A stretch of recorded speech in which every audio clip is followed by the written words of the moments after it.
제가 사실 20대를 보통 가르치고 있는 강사예요. 대학가에 있어서 학생들을 굉장히 많이 보게 되는데 뭐 이대남, 이대녀 그런 얘기가 요즘에 있었잖아요. 근데 이대녀 같은 경우에는 보통 뭐 민주당을 지지를 많이 하고 예전에는 젊은 20대 친구들이 대다수가 민주당을 지지를 많이 했었거든요. 근데 그게 조국 사태까지만 해도 그래도 아직까지 흔들리진 않았어요.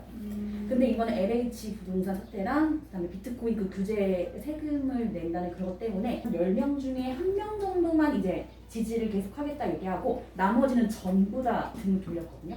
LH랑 비트코인이 제일 커요. 네. 그 친구들이 하는 말이 딱 이제는 희망이 전혀 없다. 그래서 아무리 내가 대기업에 취업을 해서 돈을 벌더라도 이제는 집을 살 수가 없잖아요. 그러니까 이 친구들이 비트코인을 자꾸 넘어가게 되는 거예요. 근데 정부에서는 계속 뭐 사다리는 다 걷어차는데 규제는 계속 하겠다 얘기를 하고 희망이 없으니까 점점 더 불신을 하게 되더라고요. 근데 뭐 맞는 말이에요. 이제 젊은 친구들이 어떻게 보면은 이제 더 이상 올라갈 수가 없다 보니 집을 살 수가 없다 보니 저는 비트코인에 대해서는 그냥 도박이라 생각을 해요. 솔직히 주식시장처럼 금감원 안에 들어가서 뭐 회사 자체를 갖고 공시를 띄워서 회사에 대한 정보를 알려주고 이게 그러면 주가에 어떻게 변동이 되겠다 안 되겠다 판단을 쉽게 말해서 이제 우리가 속된 말로 개미들이라고 그러잖아요. 그들이 판단할 수 있게끔 해준다는 거예요. 근데 비트코인은 그 자체를 못해요. 어떻게 공시를 내는 거? 어떻게 간단하게 말하면 제가 봤을 때 비트코인 도박이에요. 어떻게 보면. 근데 그런 와중에도 왜 20대들이 하느냐?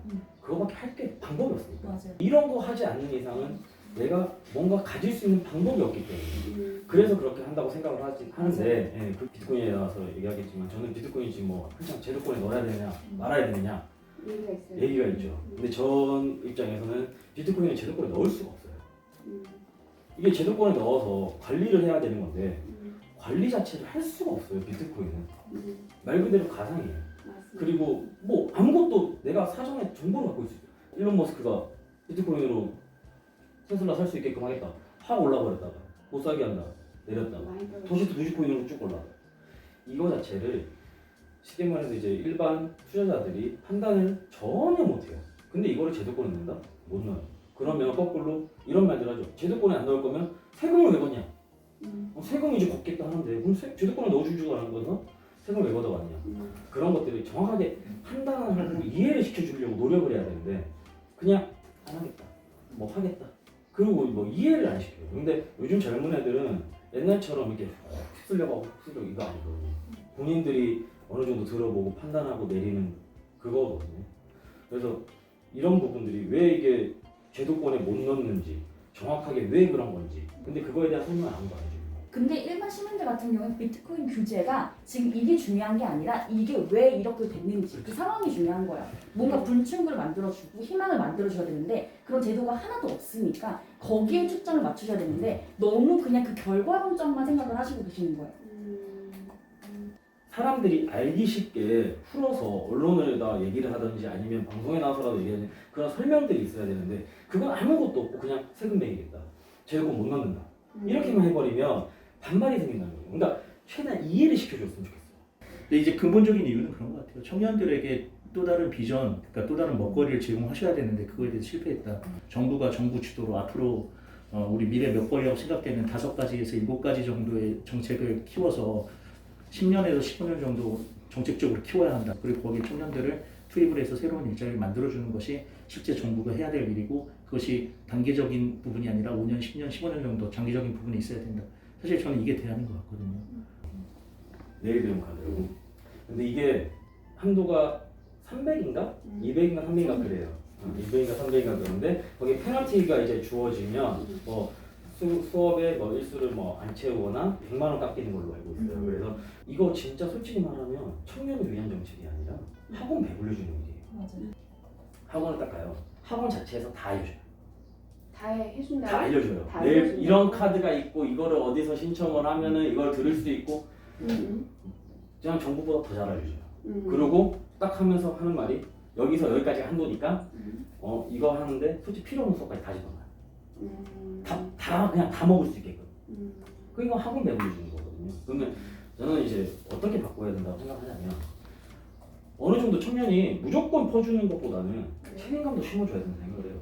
예를 들어서 내가 어떠한 걸 자격증을 따겠다 했을 때는 그럼 자격증을 따겠다라고 이제 신청서를 써서 낼 거 아니에요. 300에서 500 정도까지를 정부에서 뭐 무이자로 수업을 할 수 있게끔 해주고 자격증을 취득을 했으면 그거를 지금 내로되는 그거랑 똑같이 탕감을 해준다.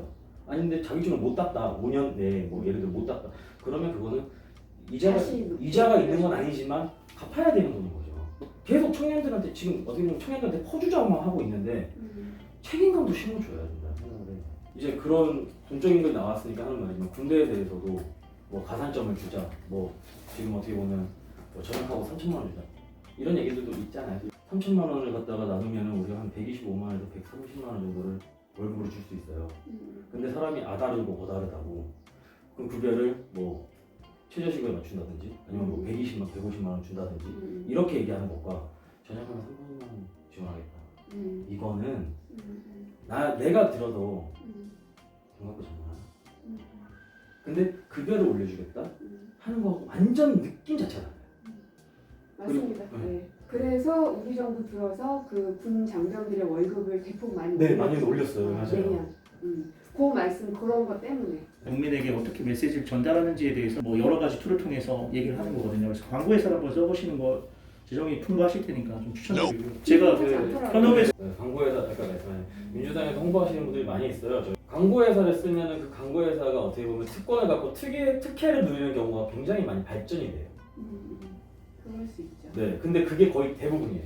저는 좀 생각이 다른데요. 그 집권당의 전략을 광고 PR 전략을 얘기한다는 큰 특권이죠. 그래서 뭐 그렇게 빠질 수 있겠지만 광고를 잘 아는 혹은 메시지를 잘 아는 몇 분이 그 윤리위원회처럼 중심을 잡으시고 광고회사를 통해서 메시지를 전달하시는 것도 중요한 것 같아요. 의사는 굉장히 전문적인 직업이라서 우리가 굳이 아픈데도 의사한테 가고 약을 빚도 약사한테 가잖아요. 21세기 정치의 가장 전문적이고 중요한 부분 좀 PR이라고 생각하거든요. 그것도 전문가한테 받아야 돼요. 한 말씀을 드리면은 그렇기 때문에 그 분야의 전문가를 영입을 하죠. 제가 생각한 것도 그 예. 부분이었어요. 그러니까 영입을 한 것은 한 개인의 의사가 더 많이 들어갈 수 있으니 그런 프로세스를 갖고 있는 팀을 통해서 컨설테이션을 받으시면 그걸 잘하는 몇 명의 그 윤리적인 분들이 당에 그 인재들이 많으시니까 그 보정해주는 역할을 하시면서 가면 더 좋지 않을까. 말씀하신 거에 얘기를 들어보면 민주당을 지지하는 사람들에게만 우리가 메시지를 던지면 이길 수 있을 건 아니거든요. 그런데 우리가 치열하게 토론하는 걸 중도층이 보게 되면 얼만큼이나 마음이 움직일까요? 잠시만 여기는 이제 의원님이랑 이제 간담회 자리고 두 분이 그러니까 아예 그냥 그래서 제가 드리고 싶은 말씀은 PR도 굉장히 전문적인 영역이기 때문에 전문가를 찾아가는 거. 그래서 현재 상황을 좀 말씀을 드리면 전문성이 반드시 필요합니다. 그래서 그 해당되는 전문가들을 모시는 것들이 있고요. 다만 보니까는 당의 당직자, 의원 거기 안에 없을 수 있죠. 그러면 더 넓혀가지고 이런 당원들 더 넓혀서 당원의 친구들까지도 넓혀서라도 그 전문가들을 한 10명 단위로 딱 모아가지고 그 사람들이 하게끔 하면은 가장 좋을 것 같습니다. 그럼 굳이 회사를 하지 않아도 되니까. 왜냐하면 회사를 선정하게 되면 정부 같은 경우에는 이 책상 하나를 사는 것도요. 예를 들어서 싸고 좋은 품질의 것이 있는데도 불구하고 그걸 사지 못하는 이유가 이권이 개입되기 때문에 그래서 그 나라장터라는 아예 그게 있습니다. 그래서 거기 안에 있는 물건들만 정부가 구입을 할 수가 있어요. 그래서 아마도 당도 같은 이제 정치를 하는 영역이기 때문에 민간 기업에게 무언가를 하는 것이 막 용이하지는 않습니다만 말씀하신 전문성이 투입되어야 된다는 것은 되게 맞는 말씀이어서 지금 현재 당의 홍보위원도 있긴 있어요.